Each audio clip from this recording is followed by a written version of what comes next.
So hello students, आप लोगों को फिर से स्वागत है एलिमेंट्स एजुकेशन के एक न्यू से वीडियो में।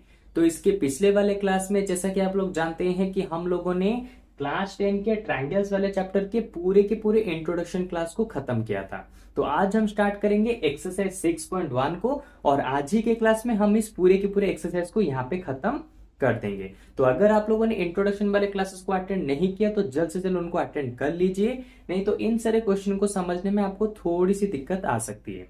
ओके, तो देखो नंबर 1 वाले क्वेश्चन में उसने कहा है fill in the blanks using the correct word given in bracket. तो यहाँ पे हमें फिल इन द ब्लैंक्स करना है और ब्रैकेट में जो दिया है उसको यहाँ पे यूज करना है। ओके, तो देखो यहाँ पे दिया है ऑल सर्कल्स आर डैश। जितने भी सारे सर्कल होते हैं वो क्या होते हैं, मान लो ये एक सर्कल है, ये एक सर्कल है, ठीक है। तो जितने भी सारे सर्कल होते हैं वो कॉन्ग्रुएंट होंगे या फिर सिमिलर होंगे।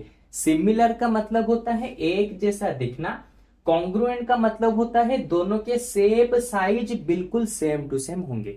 अरे भाई, यहाँ पे जितने भी तरह के सर्कल बनाओ उनके शेप और साइज दोनों इक्वल कभी नहीं हो सकते, ठीक है। लेकिन वो दोनों के दोनों सर्कल सिमिलर हो सकते हैं, यानी कि एक जैसे दिखते हैं। इसीलिए हर तरह का कोई भी सर्कल ले लो, वो वाला जो सर्कल होंगे वो हमेशा सिमिलर होंगे।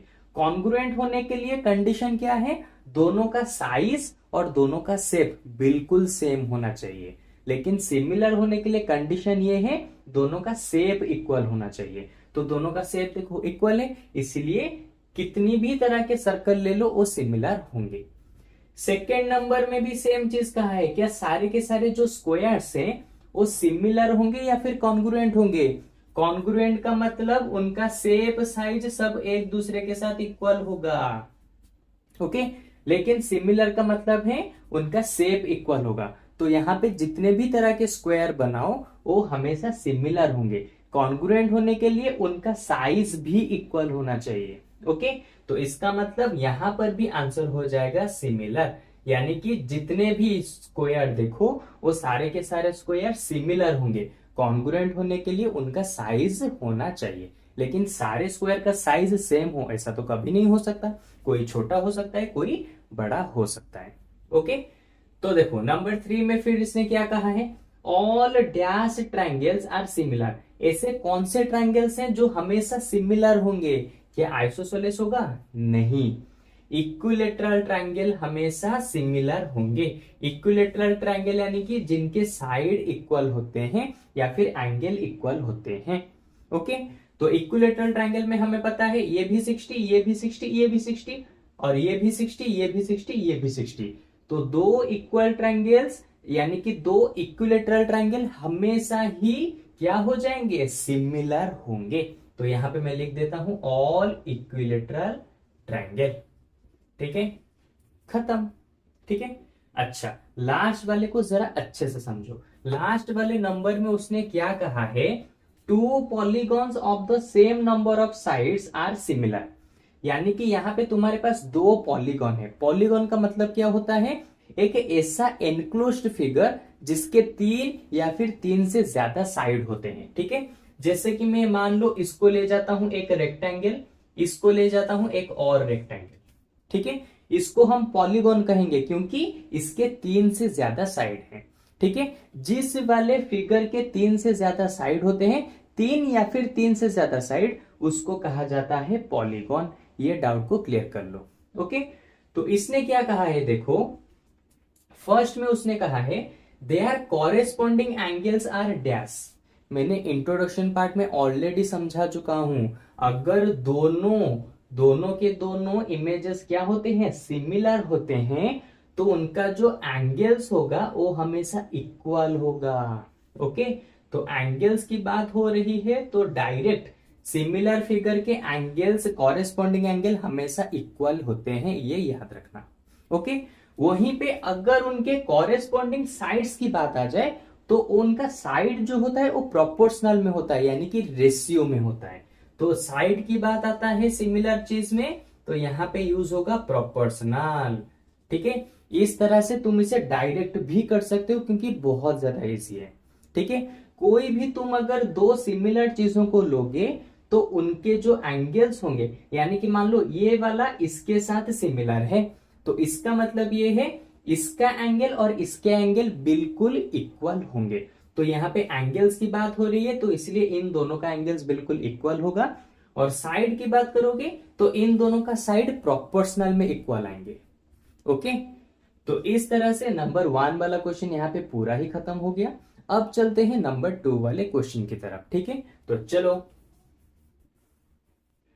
तो नंबर 2 वाले क्वेश्चन में इसने कहा है गिव 2 डिफरेंट एग्जाम्पल। यहाँ पे तुम्हें इसके लिए 2 अलग अलग एग्जाम्पल और इसके लिए भी 2 अलग अलग एग्जाम्पल देने पड़ेंगे। ठीक है, बहुत ही सिंपल है। इसने कहा है सिमिलर फिगर के 2 अलग अलग एग्जाम्पल दो। सिमिलर फिगर कौन होता है? जिसके शेप एक जैसे होते हैं, जैसे कि ये वाला और ये वाला। लो, ये वाला हो गया हमारा फर्स्ट एग्जाम्पल। देखो दोनों के शेप बिल्कुल सेम टू सेम है, इसलिए ये दोनों हो जाएंगे सिमिलर फिगर्स। उसी तरह से इसको भी ले जाओ, इसको और इसको। देखो दोनों के शेप बिल्कुल सेम टू सेम है, इसीलिए ये दोनों हो जाएंगे हमारे सिमिलर फिगर्स। बहुत इजी क्वेश्चन है, नंबर एक्सरसाइज 6.1 में बहुत ही इजी क्वेश्चन दिया है। ठीक है, और चाहो तो इसी तरह की तुम और भी एग्जाम्पल ले सकते हो। देखो ये वाला इसके साथ सिमिलर होगा, क्यों होगा? दोनों के दोनों सेम बिल्कुल, यानी कि दोनों के क्या है, शेप बिल्कुल इक्वल है। ओके, अब बात आती है नॉन सिमिलर। नॉन सिमिलर कम होता मतलब कि कब होता है? जब दोनों के शेप बिल्कुल एक जैसे नहीं होते। जैसे कि मैं पहला एग्जांपल लेता हूं सर्कल और दूसरा वाला ले जाता हूं ट्रायंगल। देखो क्या दोनों के शेप एक जैसे हैं? नहीं है, इसीलिए ये दोनों के दोनों हो जाएंगे नॉन सिमिलर फिगर।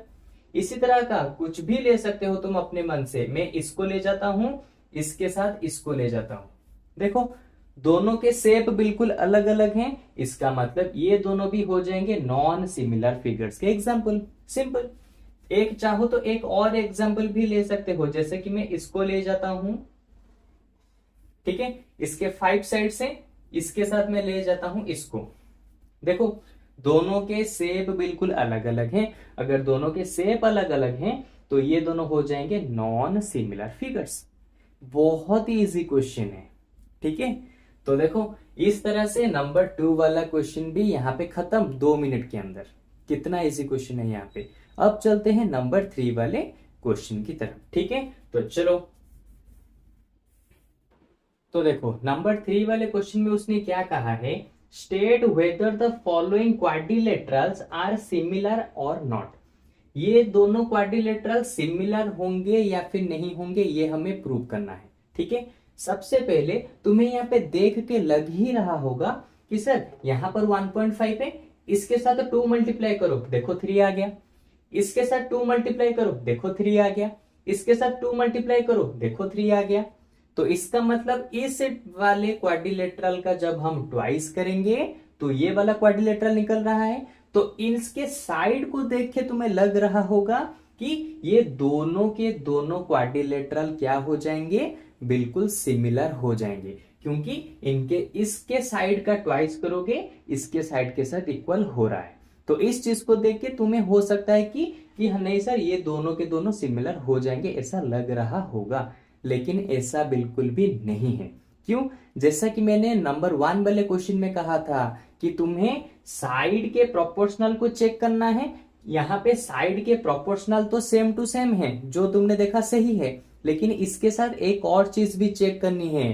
क्या इसके कॉरेस्पॉन्डिंग एंगल इन दोनों के इक्वल हैं, ये भी चेक करना है। देखो यहां पर तो 90 डिग्री है, लेकिन यहां पर कहीं पर भी 90 डिग्री नहीं है। यहां पर भी 90 डिग्री है, लेकिन यहां पर कहीं पर भी 90 डिग्री एंगल नहीं है। तो इसका मतलब अगर दोनों फिगर्स में कॉरेस्पॉन्डिंग एंगल इक्वल नहीं होते तो दोनों फिगर्स भी क्या नहीं हो पाएंगे, सिमिलर नहीं हो पाएंगे। ये मेन चीज को याद रखो। ओके, तो अब मैं क्या लिखूंगा, here corresponding angles are not equal, hence it is, या फिर ऐसे भी लिख सकते हैं, hence following quadrilaterals are not similar. ठीक है, क्योंकि इन दोनों के जो कॉरेस्पॉन्डिंग एंगल है इक्वल नहीं है, इसलिए दोनों यहां पे सिमिलर नहीं होंगे। ओके, तो देखो यहां पे ये प्रूव हो चुका है।